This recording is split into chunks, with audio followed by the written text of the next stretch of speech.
Thank y'all for being here. We all know we're here to celebrate and give a tribute to a very, very special lady. And I will be your MC for today's program because I was the person who was supposed to bring the programs and I left those in my office. So I'll be emceeing this event throughout the program. Just a couple of things before I introduce Mr. Holder to talk on Ms. Caldwell's behalf. It's been over 9 years ago that I came to Lindale, and I was so proud to be named the new superintendent of Lindale ISD. But everywhere I went, I heard that, oh, y'all got that great speech and debate program. You got the greatest speech and debate teacher in the state. And I got sick and tired of it. And really, I got sick and tired of hearing it. How great Miss Caldwell is. I've never met her. But then I came to Lindale, and I got to meet her, and I was very impressed the first time I met her. A little intimidated, and then as the time went by and what I saw, they were all correct. And they did not give you enough credit. You're better than what your reputation precedes you. So anyway, very proud that I got to work with the best speech and debate teacher in the state of Texas. My last story that I'm going to tell about Ms. Caldwell, and this is probably the best one.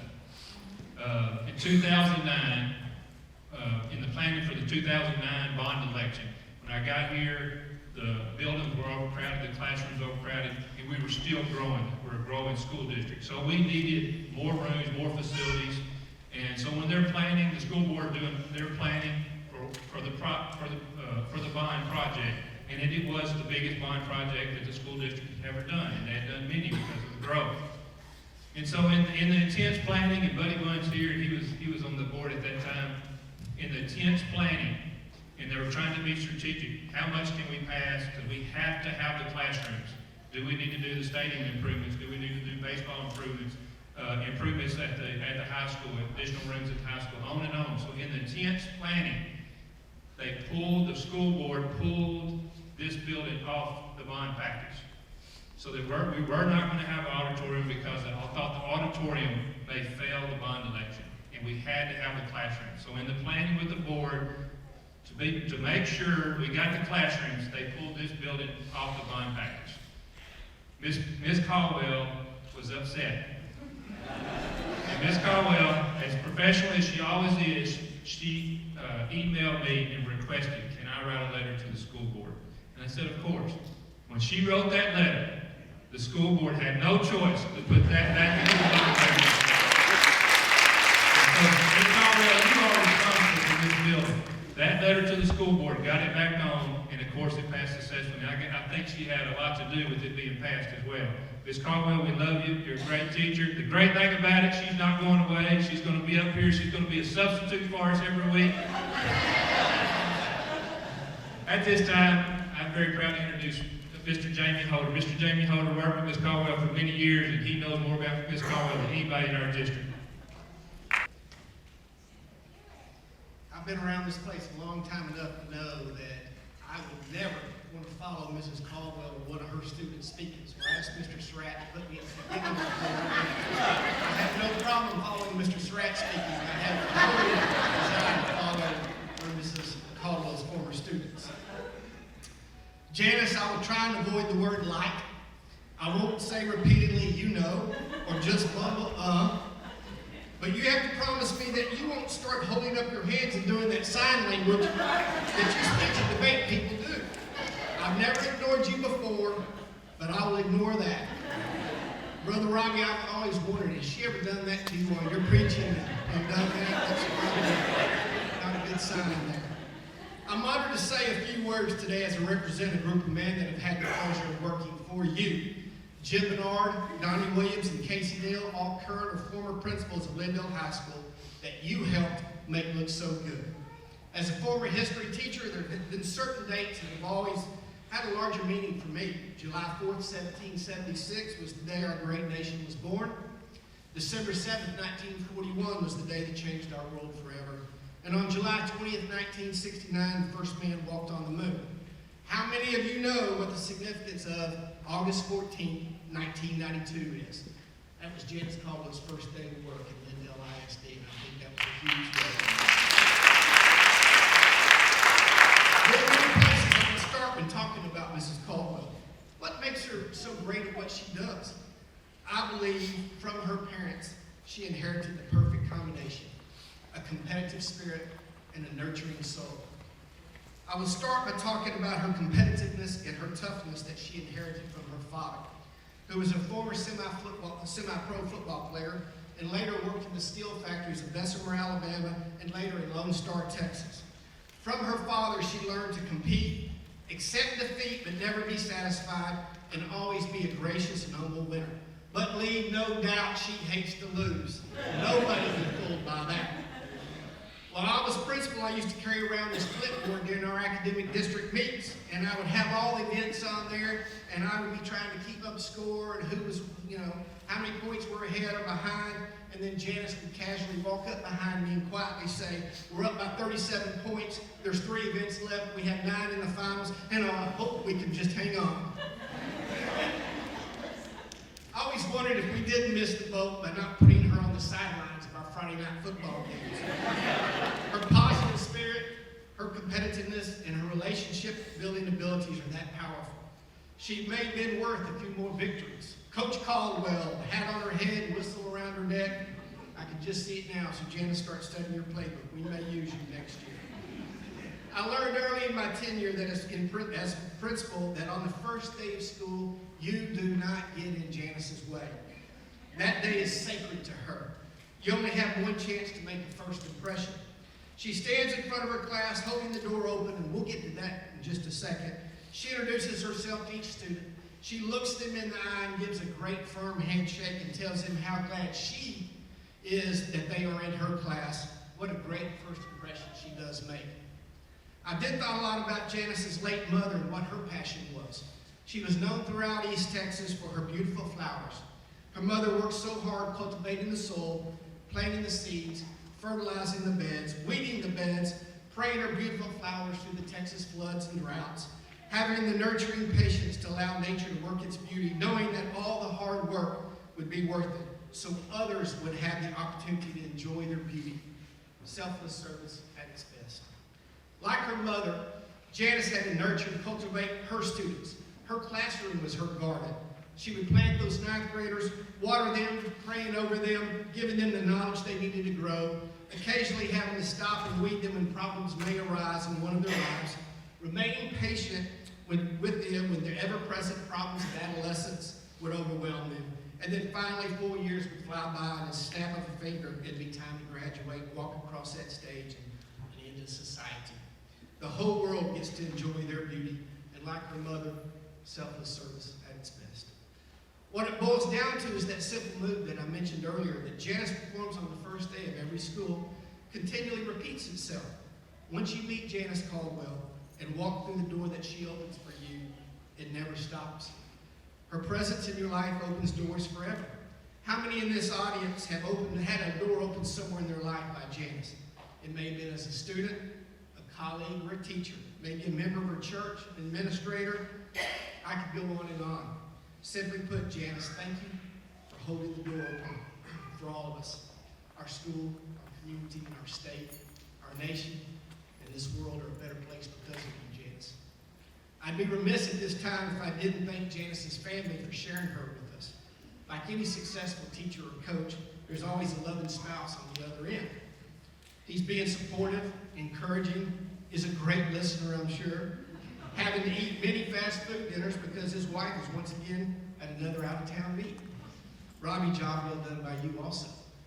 Jason and April, continuing the legacy your mother started, and at the same time establishing your own identity in this profession. Please know how proud she is of you.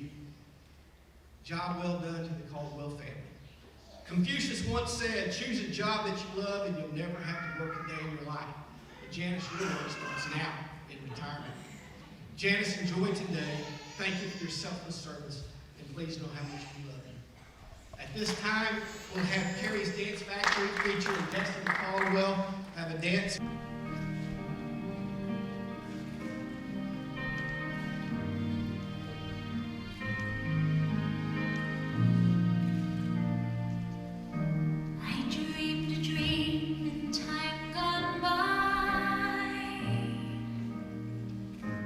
When the hope is high.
Miss Caldwell was here at Glendale ISD, she was in Terrell, and she won state championships at Terrell as well.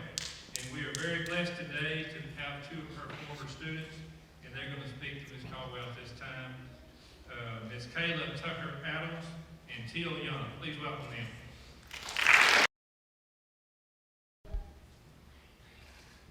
Good afternoon, everyone. It's my esteemed honor and pleasure to stand before you all today to celebrate Mrs. Caldwell. Mrs. Caldwell was my speech and debate coach, as you guys heard, in Terrell High School, but she was much more than a speech and debate coach. Beyond that, she was a friend and a life coach, long before the term life coach was ever popularized. I call her life coach because she was far more than just a classroom teacher. Her teaching and love extended deep into my life, and it put me on the trajectory of success that I get to experience today. Mrs. Caldwell taught me how to enunciate my words correctly and tamed my Texas twang. I'll never forget the lessons from get to get and again to again. It's hard for me to even say it now because of how much we practiced it and worked on it. And it's weird, even today, people rarely know that I'm from Texas by the way I speak. So it sounds like she did a very good job in taming that Texas twang. She taught me to gather my thoughts, how to research and put a speech together, forming an opening, a middle, and a close of a speech. But more than that, she helped fuel my confidence, she fueled my love for communications, and helped me to discover my God-given talents. Because of Mrs. Caldwell's love and influence, I have a college degree in communications, and I have worked in communications for nearly 20 years. Because of Ms. Caldwell's love and influence, I'm a certified speech teacher, and I taught high school speech and communications and TV productions for 3 years in the public school system. Because of her love and influence, I have a love for communications, hosting events, doing television as well. I remember the very first time I ever interacted with a celebrity was in Mrs. Caldwell's class. We had a project where I did a talk show, and I interviewed LaVon Evans, who was an international model who lived right in Terrell but had been featured in national magazines. It was my very first time interacting with a celebrity, but it prepared me for my career in public relations and allowed me to be able to work with celebrities on a daily basis without becoming starstruck. And of course, Ms. Caldwell's love and influence are present in my life as I still speak all over the country even today. Ms. Caldwell is the type of teacher that I pray that my daughter will have the chance to experience at least once in her lifetime. So Ms. Caldwell, we thank you. All of us here today love you and we salute you because your love, your influence, again, impacts our life way beyond just the classroom. We talk about you and we talk about your influence in our daily lives. Even Teal and I, we just talked. He didn't want to come up here with me because he said, I don't want to follow you. But none of us want to follow each other because we all know that we are excellent, not just in speech, but we are excellent in life because of your influence. We love you, we thank you, and today we all salute you. Thank you.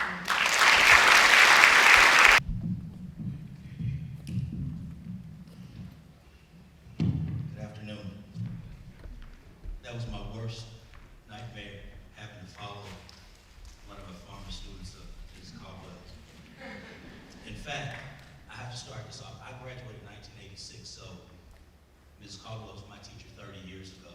And interesting enough, Kayla Tucker Adams, she's my son's godmother.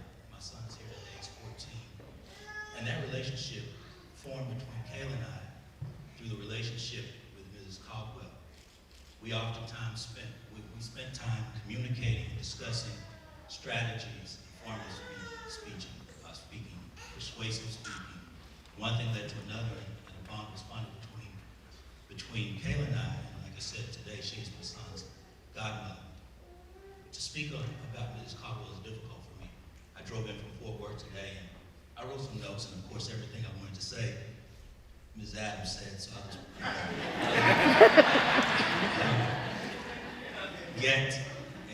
I had that written down. I looked at my son, I said, I was going to say it. And then when Kayla said that about hopefully having her daughter Brooklyn one day have a child that's influenced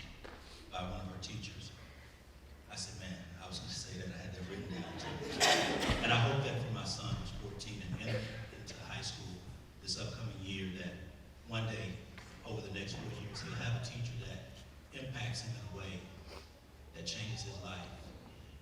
I remember being in high school and I was a pretty good athlete, and I was in Ms. Caldwell's class, and she recognized something in me, a skill set that I hadn't recognized in myself.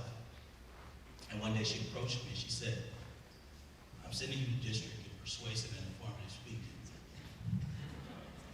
Play football and basketball. I don't want to do that." She's like, "Look, it's only going to make you better, and you're going to do it. Because you have such a respect for Mrs. Caldwell, she asked you to do something. You're going to do it." I went to district, and I won district, and went on to regions, and in the regional round, I was fourth in persuasive and fifth in informative. Those experiences on a short notice brought about an understanding in me that I could do all of these things. But the influence that Mrs. Caldwell had on me made me realize that I could really do these things.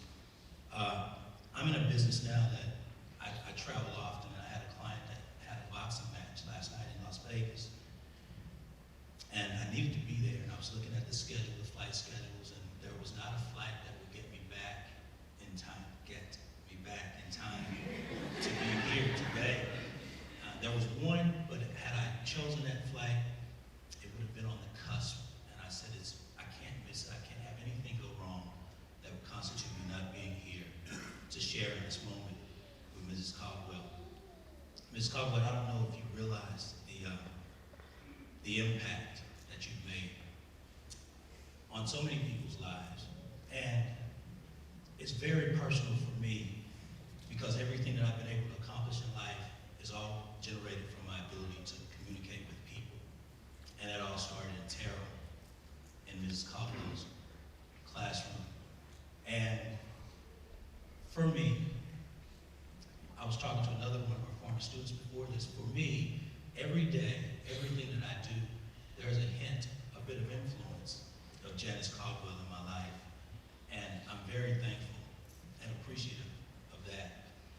I lost my mom, it'll be 4 years ago this upcoming October. And I would say the word get. And I have to look, because Kayla, you didn't take all of my words. And when I say uncomfortable, Ms. Caldwell would say, it's not uncomfortable. There are many other letters in this word. It's uncomfortable or particular. And when I would speak to my mother would say to me, she said, "There's a Mrs. Caldwell influence on you again." And I said, "It is." And so I stand here today simply thanking Mrs. Caldwell and her support system, to Pastor, to April, to Robbie, again for sharing Mrs. Caldwell with me, and along with thousands and thousands of other students over her career. But I have the ability now to stand in front of audiences unprepared, and today is a lot of pressure. I was just recently speaking at a university, and the crowd was enormous. But I'm more nervous today for a number of reasons. First of all, it's difficult to stand in front of the person that taught you, that's the foundation of everything that you do. Secondly, to follow one of her students who's so powerful in speech, and to follow the principal and the superintendent. It's like, wow, this is a luck of the draw today. But I'm just thankful to be here. I'm thankful to be a part of this, and to express to Mrs. Caldwell and the others that are here your impact on me personally, and how you wore your faith on your sleeves, how you weren't afraid to speak about God and your relationship, and how you shared many stories in the classroom that at the time, perhaps, as we were passing notes, because we couldn't text then, there was no such thing, as we were passing notes and trying to sneak them around, the stories that she would share, I didn't realize then that 30 years later, those stories would still be ringing loud and clear in my head. The influences and the lessons that I learned sitting in her classroom, attending the different tournaments, just gave me a foundation to carry throughout my life that I believe makes me better, because in my career today, everything that I do again is based off of my ability to communicate. And it all started with Janice Caldwell in Terrell, Texas. So today, I was going to salute too, but I can't do that.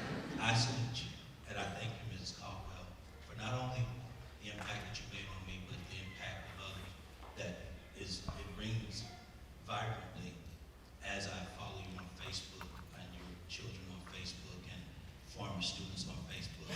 There's just a common bond for every student that's been fortunate enough to have you as a teacher that I think that we all share, whether we know one another like Kayla and I do or not. If you've been in one of Mrs. Caldwell's classrooms, you know it, and the people around you, they know it. So thank you for giving me a skill set that I'll carry till I take the last breath in my life. And it's because of you that I'm a better person, a better follower of Christ, and a better businessman. Thank you so much. At this time, I want to introduce a former Glendale High School student, David Savage.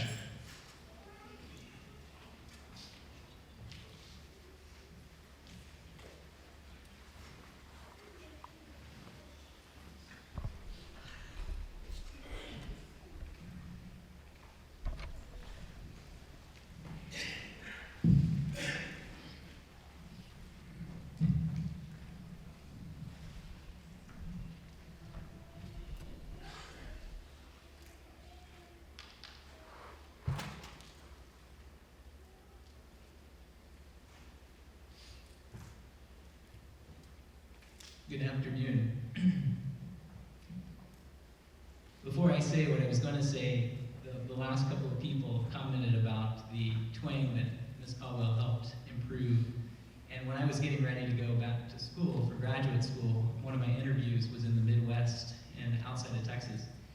And the interviewers, they were so stoic the whole interview. They didn't smile, they didn't grin, they didn't frown. They just were so mechanical throughout the interview. And I got to the end, and they asked me a question, and they said, did I have questions for them? And I asked one question. And then I said, well, do you have any more questions for me? And for the first time, they showed some emotion in about 30 minutes. And they said, are you really from Texas? And I said, yeah. And they said, well, you don't sound like you're from Texas. And I said, well, I had a really good speech teacher. And they looked at me and they said, well, do you thank her for that? And I said, yeah, I thank her quite often for that. So I first met Ms. Caldwell in the fall of 1999, and I was a freshman in this high school. I'd never taken a speech class before, and I didn't quite know what to expect. After all, how could learning how to speak take an entire year? Boy, I had so much to learn. Walking to her room for our first class together, I noticed Ms. Caldwell doing something I'd never seen a teacher do before. She stood at her doorway and then shook the hand of each student entering her class. Hi, I'm Mrs. Caldwell, she told me, and I'm happy that you're in my class this year. She shook my hand. In fact, she shook my hand nearly every class period for the next 4 years. This was just a number of qualities that set her apart from all of her peers. Weeks later, it came time for our first speeches in class, and I was so nervous. I spent nights writing and rewriting the lines of that first speech.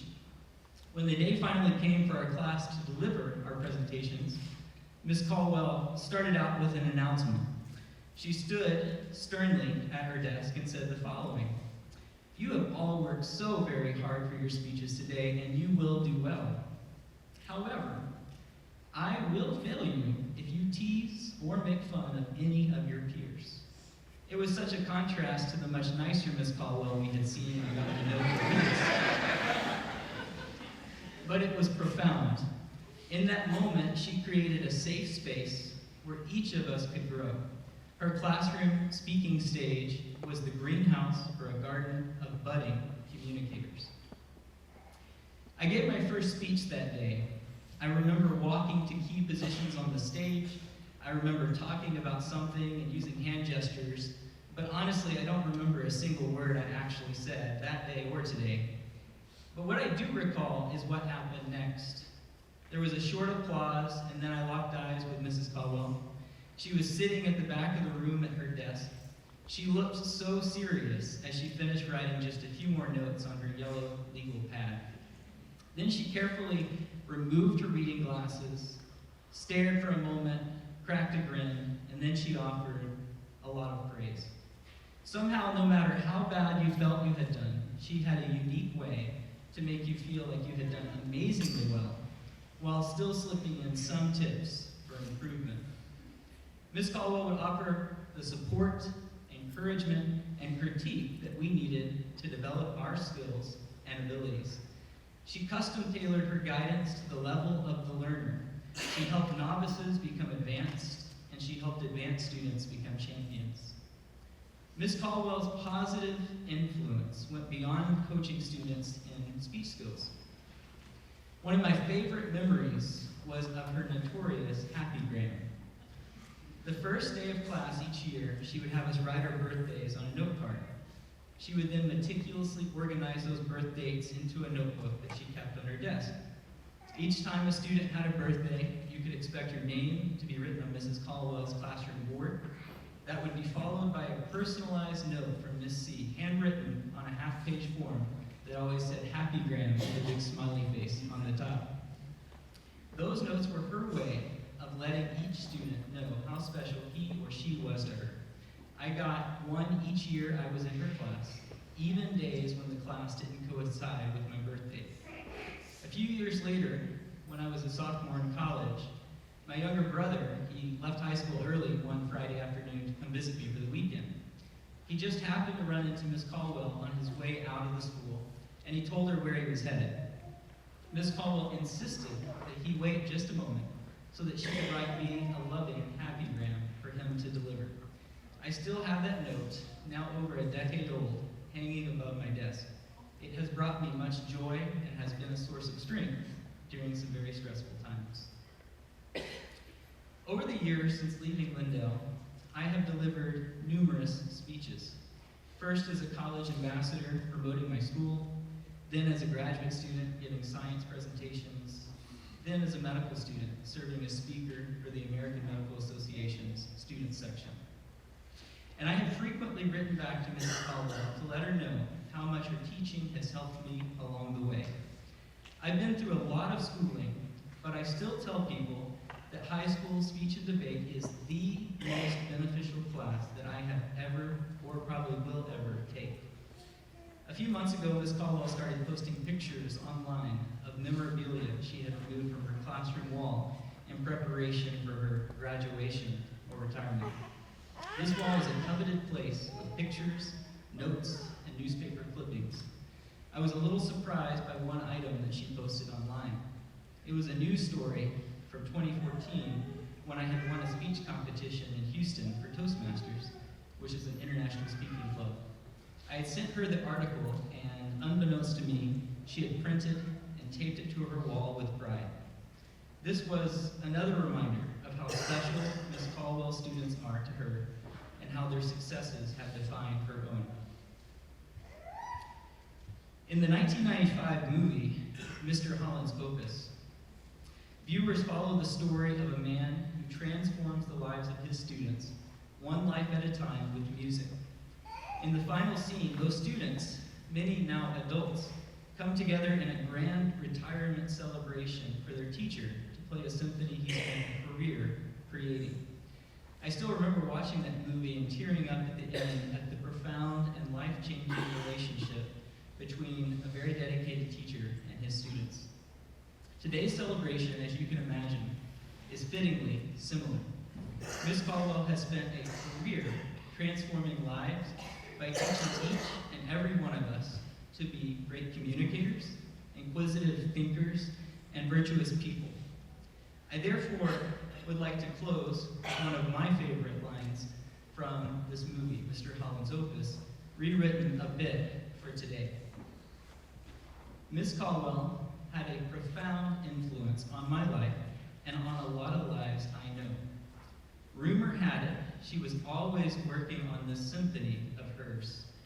Her symphony was one of an ever-changing cast of communicators, speakers, and debaters who would come into her classroom as novices and leave a year or more later much more skilled.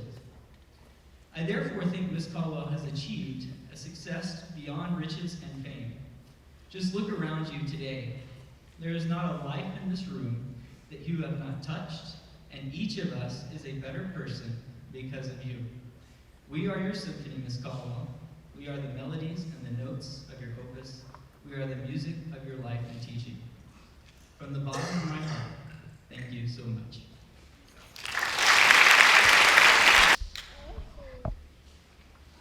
Congratulations, Mrs. Caldwell. Brian Marshall, class of '96. Thank you for showing us there's only one way to win, and that's the right way. Thank you for doing what every teacher wants to do, empowering their students to succeed later in life. Congratulations again, and God bless. Janice Caldwell, it's Jerry Van Haslem. I'm now in class of 1998. On behalf of the infamous Frank Moore and Jeremy Van Haslem's, yes, debate team was struck fear into debaters everywhere back in the day.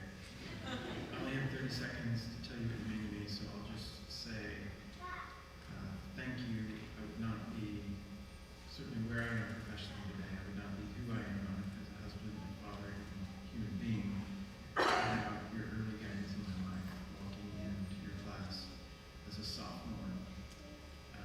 Literally changed the trajectory of my life. So I want to say thank you. Thrilled to be a part of this ceremony.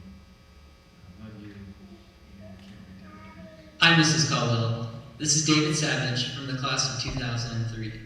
I just want to say that I've had many teachers since leaving your classroom in college, medical, and graduate school, but you remain the best and most memorable of all of those. The communication and debate skills that I learned working in your classroom have served me in every area of my life, and I expect them to continue to for the rest of my lifetime. Thank you for dedicating your life to teaching and for impacting so many of our lives. I wish you the best in your retirement. My name is Rebecca Rock from the class of 2007. Ms. Caldwell, something that I cherish about you is how you always look for the good in every person that you interact with, and how you taught us to value integrity and personhood over any kind of success. And that's something that I will honestly carry with me for the rest of my life. So thank you. Hi, Ms. Caldwell. This is Paige Ridge. I graduated in 1996 from Lindale High School. I've been very fortunate to get to know you and your family better as an adult, but I don't think I've ever told you the impact you had on my life in high school. I moved here my freshman year, and it was a difficult transition with a new school, new people, but I knew I always would have a bright spot today, and that was you. I passed by your classroom, and you were always standing out by your door, and you always had the sweetest words and the kindest smile to give to me, and it really meant a lot to me during those difficult days. I love you very much. I'm excited for your retirement. I know you'll continue spreading your kindness and your love to everyone around you. Thank you so much, Ms. Caldwell. Hello, Mrs. Caldwell. This is the North Lamar Bay team, and we would just like to say thank you for all of your contributions to the Northeast Texas debate community. Thank you. I'm Ms. Caldwell, just in the class of '99. I learned a lot of important lessons from you over the years, but the most important lesson that I learned was to have confidence. This was a confidence that I certainly needed when it came time to ask Christy out on our first date way back in 1997. Fortunately for me, she said yes, and here we are today, May 22nd, and Christy and I are celebrating our 12th wedding anniversary. And so I want to thank you personally for the confidence that you gave me that allowed me to find such a wonderful person. Christy and I both want to wish you the best for a happy retirement, and we want to congratulate you on a wonderful career. Hi, Ms. Caldwell. This is Holly Lee Snow, class of 2006, and I just wanted to say I am so proud of you. But really, I am. I know as one of your students, that was one of the greatest joys is to be able to hear you say that. I remember my first debate when I couldn't even get through it without crying, and you encouraged me to finish, and that it was important to always do our best. And that impacted not only my career choice, but it changed the rest of my life. And I was so blessed and honored to be one of your students. Thank you so much from the bottom of my heart. I love you, and congratulations on your retirement. Hi, Mrs. Caldwell. It's Rachel Schaefer-Peters, class of 1999. And I imagine you could have done just about anything for a profession. You could have been an astronaut, we all know that, the world's most smiley lawyer, a politician. You could run your own communication business, be a high-level executive, or even an investment banker. But you decided to invest your life into the lives of others, and that has made all the difference. Well done. Hi, my name is Christy Carenbrock, and I'm with the graduating class of 2010. Ms. Caldwell, I love you so much. I'm sending my love from Jerusalem. You have been one of the most formative people in my entire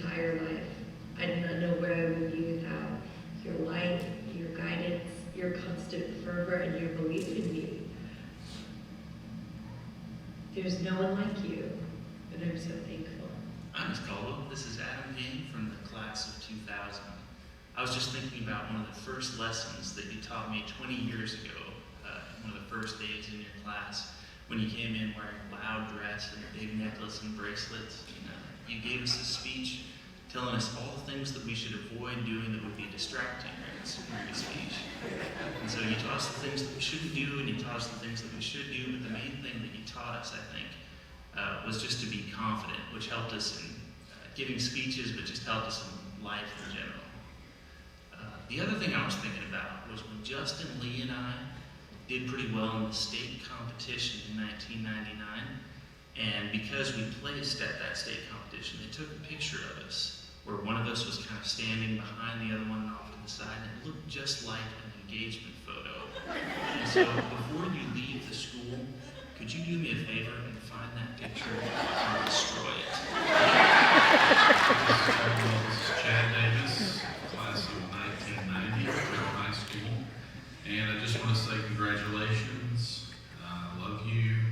And I can genuinely say that you being my teacher changed the entire course of my life. And couldn't be more proud of the job you've done. And I know you'll hear this 1,000 times today, but I love you. And I wish you all the continued happiness in the world in your retirement. It's well deserved. And take care. Hi, Mrs. Caldwell. This is Kayla Tucker Adams, Terrell High School graduating class of 1993. Congratulations on your retirement. So many lives have been blessed because of the seed that you have planted. I thank you for the personal things that you've done in my life. You were an amazing teacher, an amazing speech and debate coach, and your teaching and your influence still has an impact on my life today. Thank you again, and congratulations. Hello, Ms. Caldwell. It's Ellen Gable, Terrell High School class of 1989. Congratulations on your retirement. I know it's well deserved because I experienced myself the hard work and dedication that you put into every student in your program. I never would have imagined how I would use what you taught me every single day of my life. It has been so valuable, whether it's giving a presentation at work, communicating with others, debating for the things I want or need, or even entertaining my son and his friends with the Reader's Theater we did. But it was so much more than that you gave me. You helped me remember to keep my eye on God. You gave me the confidence I needed, and you found that little sparkle in me, and you just brought it out and you made it shine. I thank God all of the time for putting you in my life when He did, because you didn't just touch my life, Miss Caldwell. You changed my life. Thank you for that. Hi, Ms. Caldwell. It's Jacqueline Ray. You never were my classroom teacher, but I truly appreciate the time that you took out of your own personal schedule to help me progress in public speaking. You are a truly wonderful person to help someone if they only ask. I hope this is not the last chapter in your life, but the best. Thank you for all that you've done for me. Hi, I'm Nancy, Janice's younger sister, and I was lucky enough to be in the very first class. It was held underneath the pine tree. She taught us with love and laughter and wisdom, even at a young age like that. And we were very lucky to have her as our first teacher. I love you, Janice. Max, do you love Janice? See you later. He does. I'm Candy Caldwell. I'm Kelly Caldwell. I'm Corin Caldwell. I'm Kimberly Caldwell. And we want to say Happy Retirement! On behalf of my parents, Richard and Harry Caldwell, and us, we want to wish you a very, very happy retirement. We love you!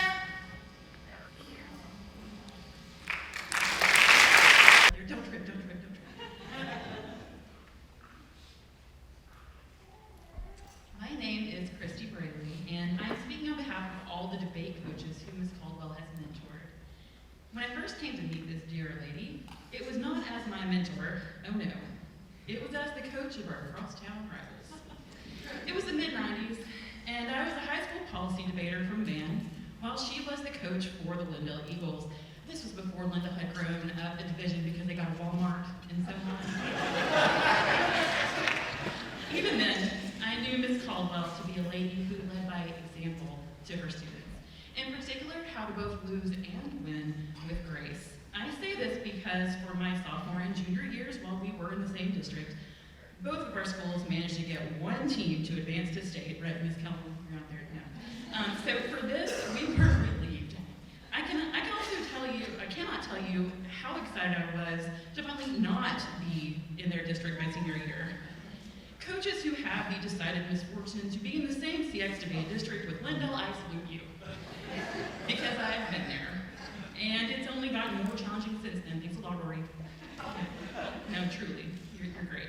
Now, after high school, I went to college at New Orleans and decided to pursue a law degree. So there I was, sitting in a lecture midway through my first year of law school when I caught myself daydreaming about teaching speech and debate. What?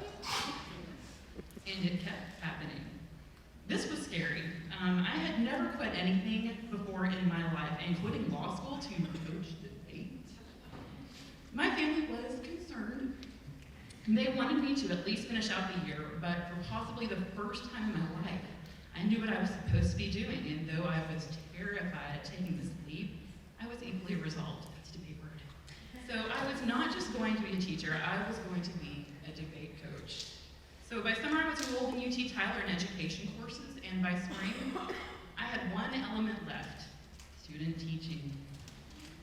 Since I was living in Lindale at the time, and the school tries to match students to high schools that are close to their address, they contacted none other than Janice Caldwell.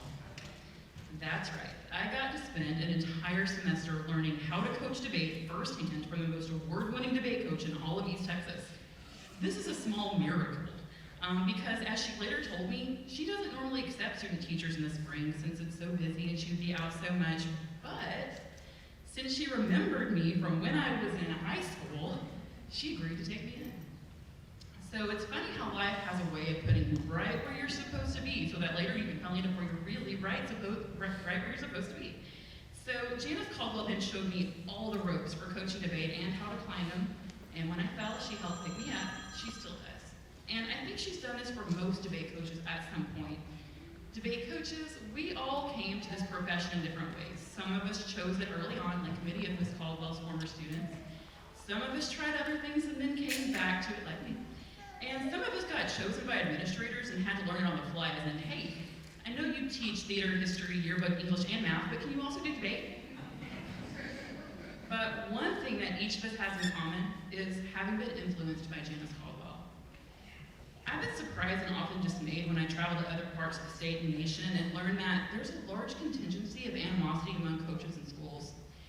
It makes me realize how special and wonderful East Texas debate truly is. When we go to a practice meet in this area, it's a chance not just for our students to get valuable experience, but also a chance for coaches to get to hang out with other coaches. They're our friends and colleagues. And I won't go into too much detail because what happens in the coach's lounge needs to probably stay in the coach's lounge. But we generally get along. So what is it about East Texas that makes us so different?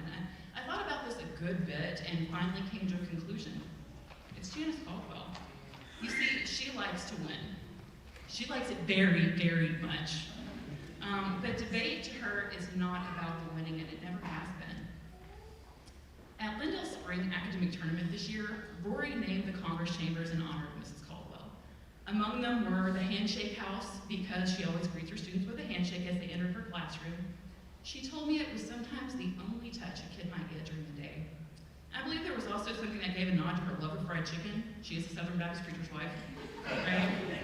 And if a student didn't make it to the final round, they could still compete in the consolation room, which was named the Winning Isn't Everything house. Now, in retrospect, this was perhaps not the best name to give the group of kids who didn't make it to the finals. But this was giving a nod to one of the best lessons Ms. Caldwell has given to her students and to coaches, too. Framed in her classroom is her motto, Winning isn't everything, but wanting to is. This speaks to her ability to teach us all to dream big, to start to imagine that we could be something more and work to achieve those aspirations. It speaks of her true nature, one of hope. When we start to realize that it's not about the winning, we start to see that it's about the people we want to be. People who are educated, motivated, kind, and honorable people. It didn't help her team for her to mentor other teachers and other coaches. In fact, she was essentially coaching her future competition, but she did it anyway. Because it's not about what school you're from. Everyone should be able to engage in intellectual pursuit. Debate shouldn't be some elitist activity in which only the top students from the best school should engage. The ability to think and advocate should be accessible to all of us. I can tell you that when I was in high school, I graduated in 97, there weren't many debate tournaments in this area. We maybe had one a month and maybe had to travel a good ways to get there. And in less than 2 decades, during my time since I've known Ms. Caldwell, she's mentored so many coaches that not only do more schools have strong debate programs, but coaches are confident enough to host tournaments of their own so that they can better enhance their own programs. Now we have several tournaments to choose from on any given weekend. This means that debate is more accessible to more students. That means that we have a better educated, more civic-minded group of students that is sent in the world every year. And for that, everyone wins. I cry when I look at people who cry, so I can't get this bottle ever. Okay, so I'm proud to say that I'm a debate coach. And like many of you today, I owe a large part of this to you. Ms. Caldwell, as you finally graduate, on behalf of all the coaches that you have mentored, I want to say thank you, we love you, and I'll tell you what we tell all of our debaters as they graduate. Come back and judge for us.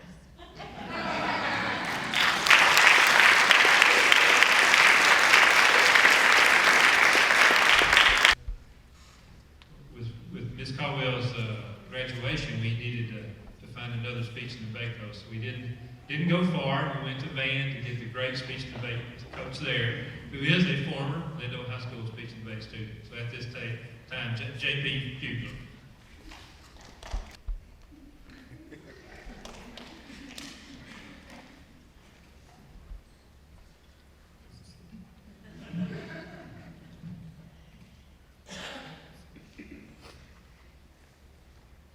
At 14, I wasn't the person I am today. I still wore cargo shorts and Old Navy flip-flops. My hair was inexplicably orange. I thought frappuccinos were coffee. And I was described by others as someone that was chronically shy. Because when you have Tourette's syndrome, you don't exactly like getting any special attention. So I tried to disappear. If I should die today, I hope I've done all the laughing I can let out of this body. I hope it was contagious. I hope it was heard and appreciated. I hope a great many people remember the fact that I was here. A former teacher told me in front of my peers that because I was so shy, I would likely be the least successful out of the class. Don't forget a comment like that. So you can't imagine my surprise when debate 1 appeared on my freshman class schedule the next year, a class I never registered for. For me to survive the course, there would have to be a miracle. I'm writing the poem that will change the world, and it's Lily Wilson at my office door. Lily Wilson, the recovering like addict, the worst I've ever seen. So like bad that the whole 8th grade started calling her like Lily, like Wilson, until I declared my classroom a like-free zone, and she couldn't speak for days. But when she finally did, it was to say, Mr. Molly, this is so hard. Now I have to think before I say anything. Imagine that, Lily. It's for your own good, even if you don't like it. Remember the fact that I was here. Not remember like Shakespeare or Mussolini. Remember more along the lines of a much simpler person like Gandhi. Albert Gandhi, he's this guy that lives right down the street from me. I'm standing in front of a class society, he's deemed derelicts and hoodlums, and I am their teacher.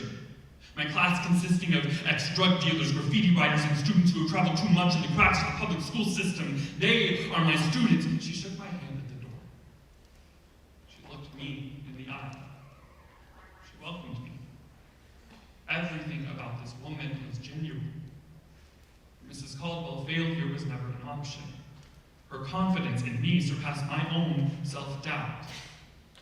Soon I became an advocate as she helped me discover my voice. I'm writing the poem that will change the world, and it's Lily Wilson at my office door. Lily is writing a research paper.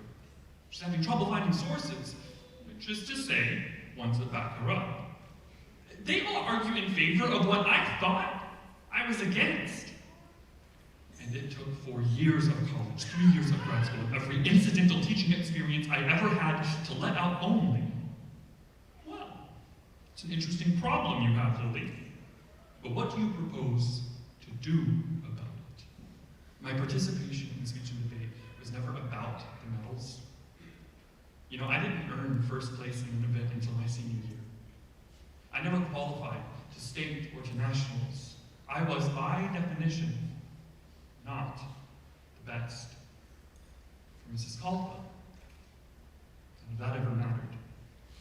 It wasn't about being the best, but being and giving my best.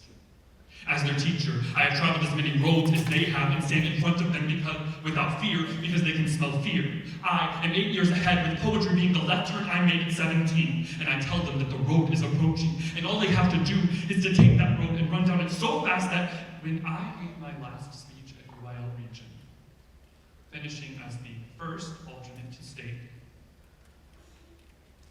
I cried in a bathroom stall. Not for the reason that you think. I didn't cry because of how much further I wanted to go. I cried because of how far I had already gone. I cried because I was a different person. Because where I started and where I finished were further apart than I ever could have imagined. I cried because Mrs. Caldwell, you didn't just teach me, you changed me. I tell them in their metamorphosis they can change their name, their life, their career, and one student says, how? It's easy for you to say now, but how am I supposed to get there? I have one kid, one thing after me, and no job. How am I supposed to go anywhere but down? And I ask him, how bad do you want it? And I finally taught somebody something, mainly how to change your mind.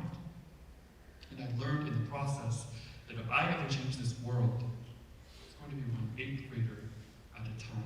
This is the last day of your life. What are you going to leave behind? What will be your legacy? And they stare at me, and they say that they don't know. So I tell them to open their chest and let whatever falls out, let it fall on the page. Let the page be your doctor, your therapist, your enemy, your hip-hop, your rock and roll, the underground beat you're about to rip, your autobiography.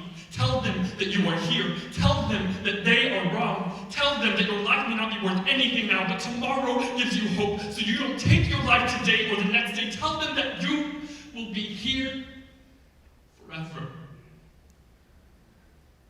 As a sophomore in high school, I told Mrs. Caldwell that I wanted to become a speech and debate coach.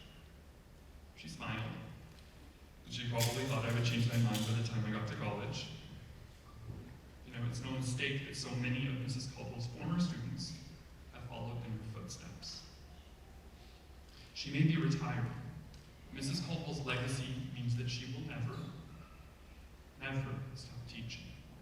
If I die today, I want everyone I've loved and liked to know that I have appreciated them very much. You have made this world a heck of a lot more tolerable.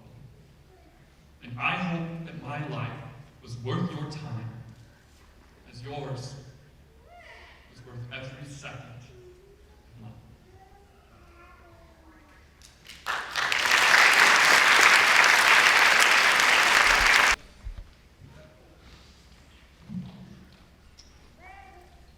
And now our current great speech and debate coach, Roy McKenzie.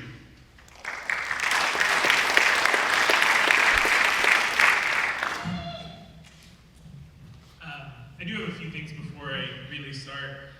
I wanted to make a special announcement first. Danny Moss, who some of you know, Ms. Cole, I know you know Danny.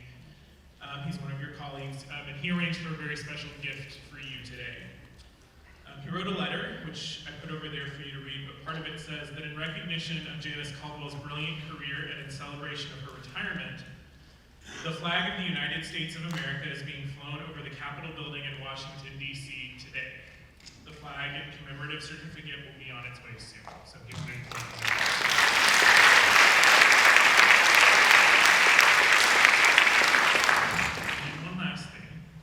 Ms. Caldwell has been teaching for 38 years. In that time, she's earned 4 diamonds from the National Forensic League.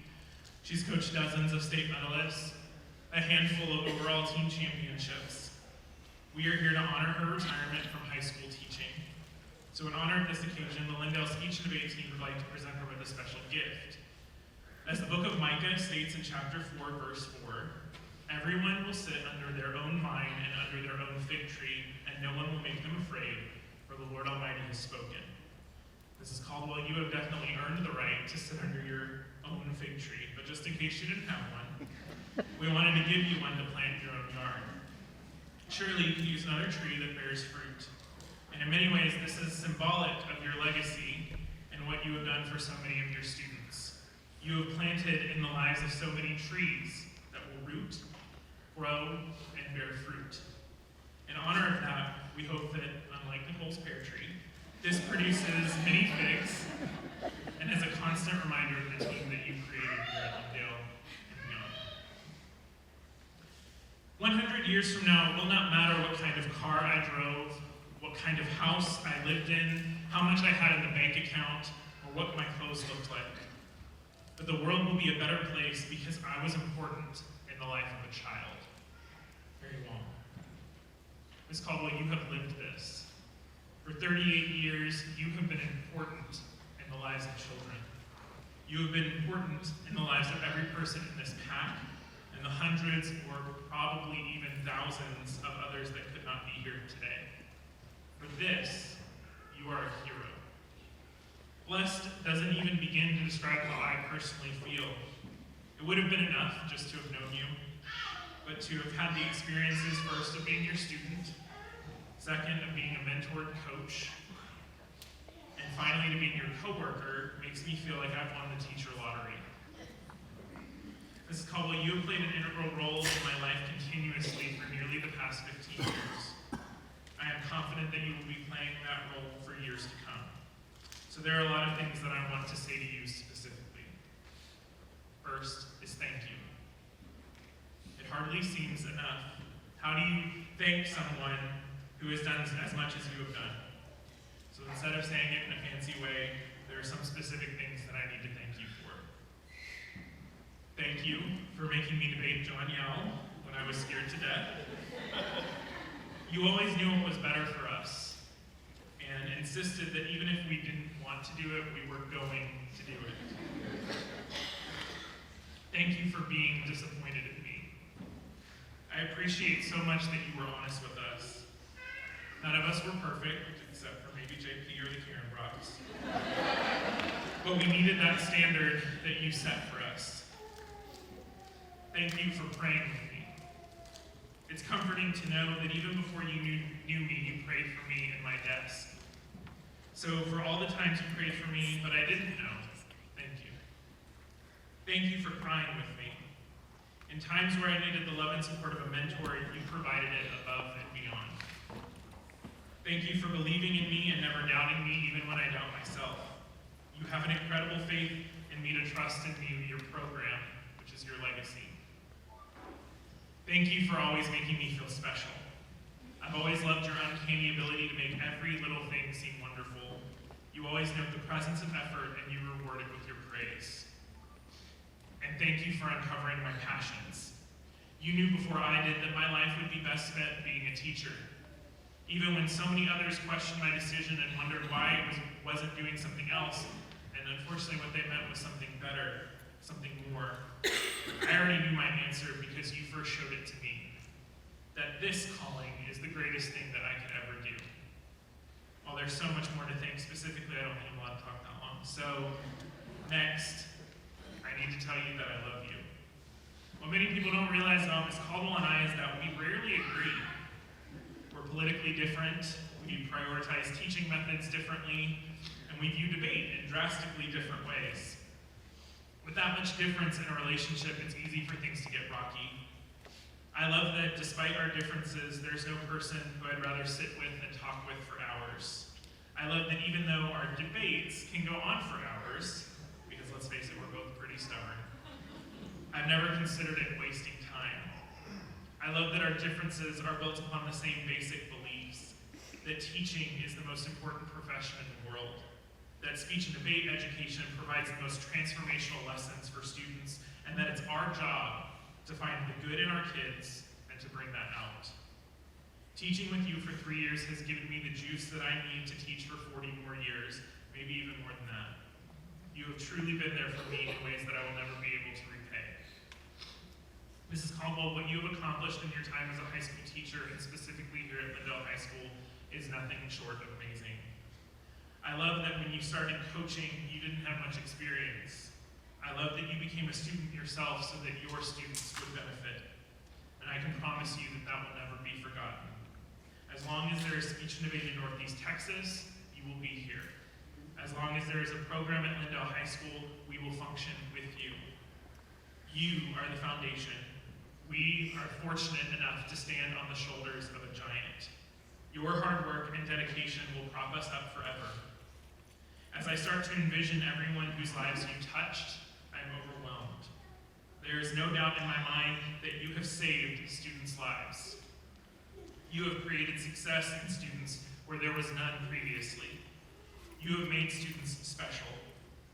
I don't think many people doubt the fact that teachers change the lives of students, but I know that you have not only changed the lives of your students, you have improved the lives of your students.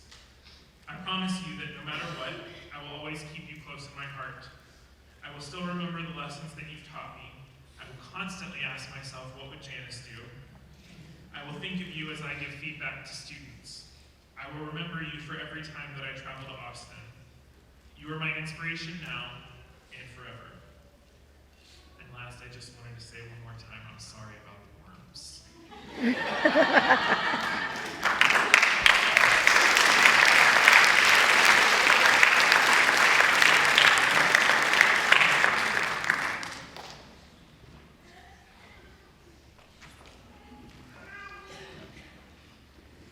Okay, we're going to take a break.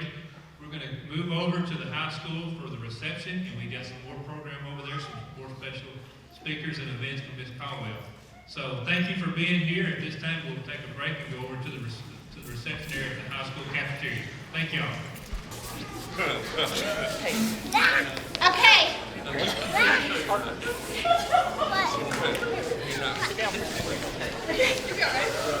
Now smile for Miss Caldwell. She's watching.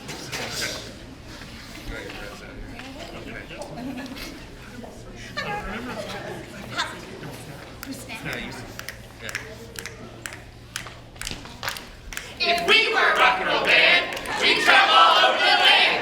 We play, we sing, we're everything. If we were a rock and roll band, if we were a rock and roll band, and we were up there on the stand, the people would hear us and love us and cheer us. hooray for the rock and roll band. If we were a rock and roll band, and we were out there doing these bands, We giggle and laugh and sign autographs. if we were a rock and roll band, if we were a rock and roll band, the people would always dance. 3 millionaires with extra long hair. If we were a rock and roll band, but we ain't no rock and roll band. We're just six old people sitting With homemade guitars, and pails and jars, And drums of potato chip cans. just six young kids in sand, talking with our hands, and dreaming and thinking, oh, wouldn't it be great if we were a rock and roll band? Yeah.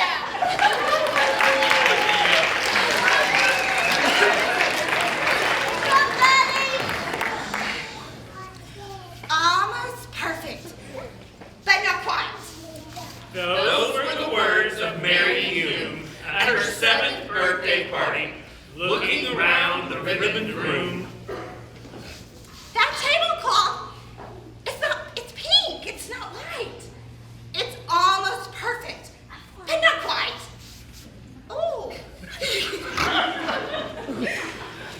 Almost perfect, but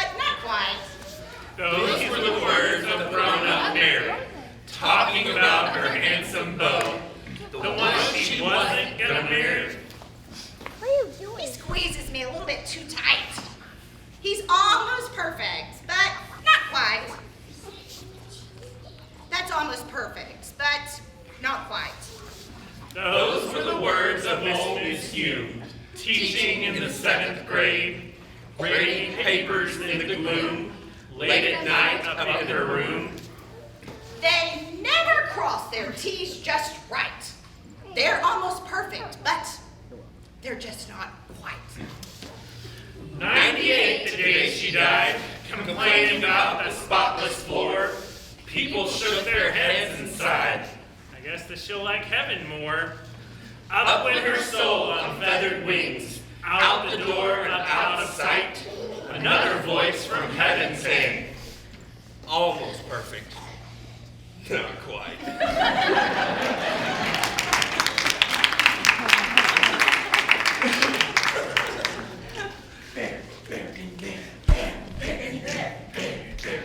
There's a polar bear in a Frigidaire. He likes it 'cause it's cold in there. With his feet in the meat, And his face in the fish, and his big hairy claws in the buttery dish. He's nibbling the noodles. He's munching the rice. he's slurping the soda. He's licking the ice. And he lets out roar to open the door. And it gives me a scare to know he's in there. There's a polar bear in a Frigidaire.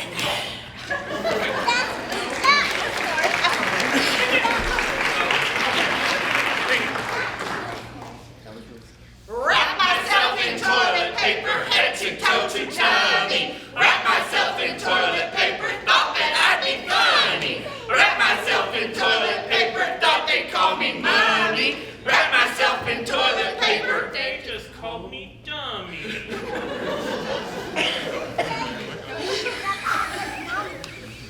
Pickle me, tickle me too. Went for a ride in a flying shoe. Hooray! What fun! It's time we flew. Said ickle me, pickle me, tickle me too. Ickle was captain. And pickle was crew. And Tickle served coffee and mulligan stew. As higher and higher and higher they flew. Ickle me, pickle me, tickle me too. Ickle me, pickle me, tickle me too. Over the sun and beyond the blue. Hold on! Stay in! I hope we do. Cried ickle me, pickle me, tickle me too. Ickle me, pickle me, tickle me too. Never returned to the world they knew. And nobody knows what happened to Dear ickle me, pickle me, tickle me too. I cannot go to school today. Said little Peggy Ann McKay. I have the measles and the mumps, a gash, a rash, and purple bumps. My mouth is wet, my throat is dry. I'm going blind in my right eye. My tonsils are as big as rocks. I've counted 16 chicken pox, and there's one more, that's 17. And don't you think my face looks green? My leg is cut, my eyes are blue, it might be instamatic flu. I cough and sneeze and gasp and choke, and I'm sure that my left leg is broke. My hip hurts when I move my chin, my belly button's caving in, my back is wrenched, my ankle sprained, my appendix pains each time it rains, my nose is cold, my toes are numb, I have a sliver in my thumb, my neck is stiff, my voice is weak, I hardly whisper when I speak, my tongue is filling up my mouth, I think my hair is falling out, my elbow's bent, my spine ain't straight, my temperature is 108, my brain is shrunk, I cannot hear, there's a hole inside my ear, I have a hangnail and my heart is... What? What's that? What's that? You say today's Saturday? Goodbye, I'm going out to play.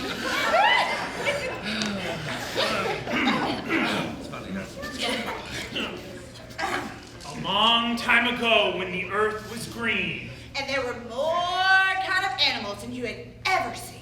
And they run around free while the world was being born. And the loveliest of all was the unicorn. There were green alligators and long-necked geese. There were humpy-bumpy camels and chimpanzees. There were cats and rats and elephants. But sure as you're born, the loveliest of all was the unicorn. But the Lord seen some sinning, and it caused him pain. He said, Stand back! I'm gonna make it rain.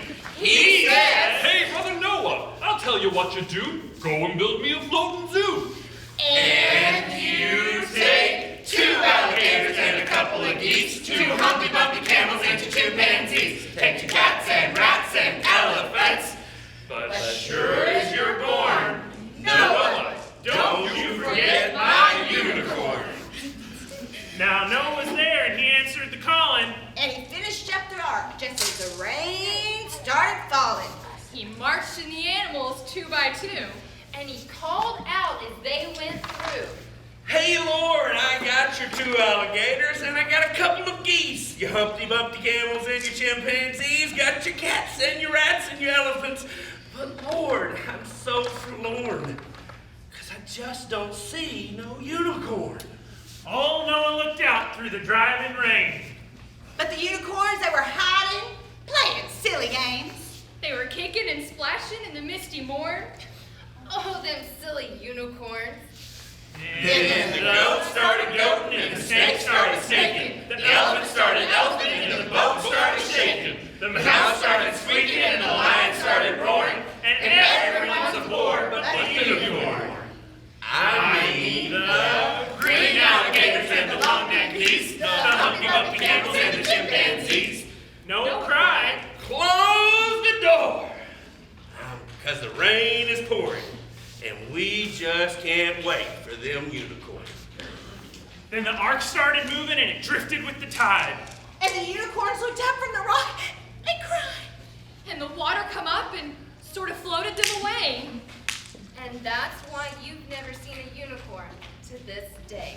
You'll see alligators and long-necked geese. You'll see Humpty Bumpty camels and chimpanzees. You'll see cats and rats and elephants.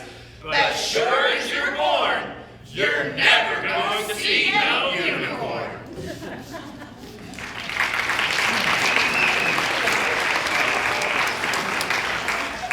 This morning I jumped on my horse and went for a ride. And some wild outlaws chased me and shot me in the side. So I crawled into a wildcat's cave to find a place to hide. But some pirates found me sleeping there, and soon they had me tied to a pole and built a fire under me. I almost cried. Till a mermaid came and cut me loose and begged to be my bride. So I said I'd come back Wednesday, but I must admit I lied. And then I ran into a jungle swamp. I forgot my guide. And I stepped in some quicksand, and no matter how hard I tried, I couldn't get out until I met a water snake named Clyde. Who pulled me to some cannibals who planned to have me fried. But an eagle came and swooped me up, and through the air we fly. But he dropped me in a boiling lake 1,000 miles wide. And you'll never guess what I did then. I died.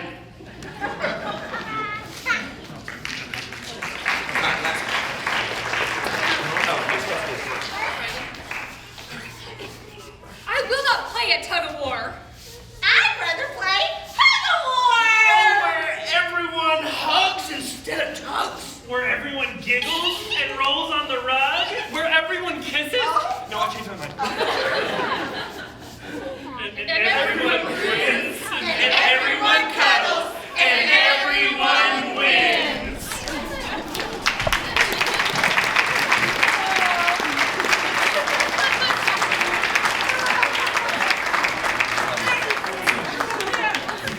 I can't believe you could have done that Okay, cool. Have fun. I think I've heard y'all do that.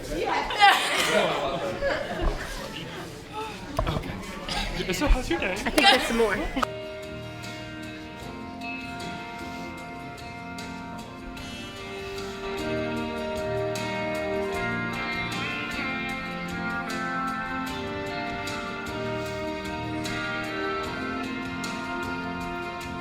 I hope you never lose your sense of wonder.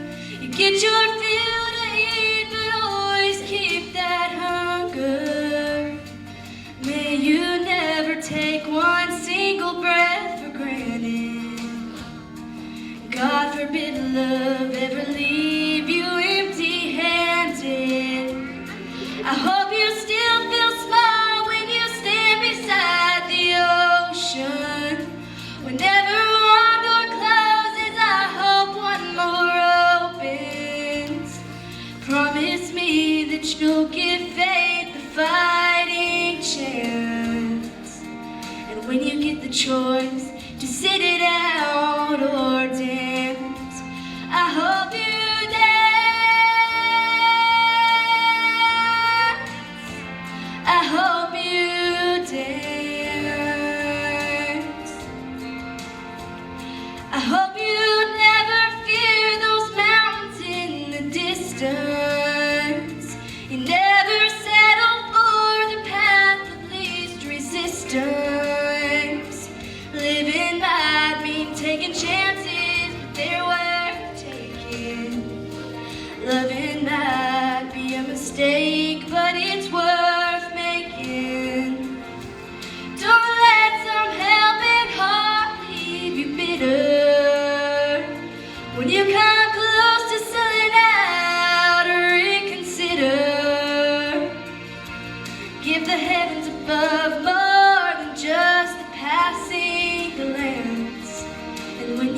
choice to sit it out or dance. I hope you dance. I hope you dance.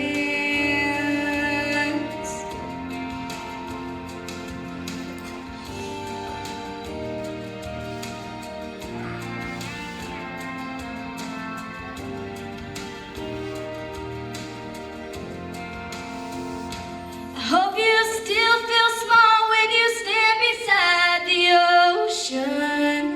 Whenever one door closes, I hope one more opens.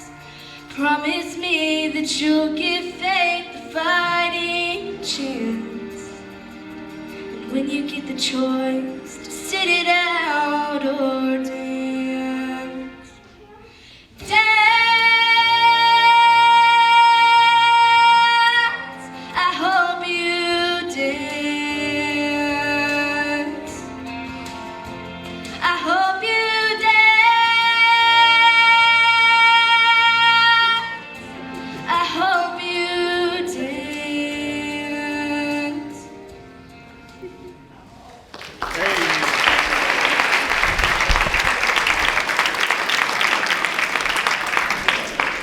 Hey, can you turn? Oh, he's still down. She did an amazing job. Let's give her another round of applause. She's got an amazing voice. I heard the first time the first note she said, I heard somebody say, "Wow." Yeah, wow, awesome. If you were one of Mom's former students while she's sitting here, could y'all come sit around her just so we can get a group picture with Mom? I think that'd be kind of fun. I like fun. So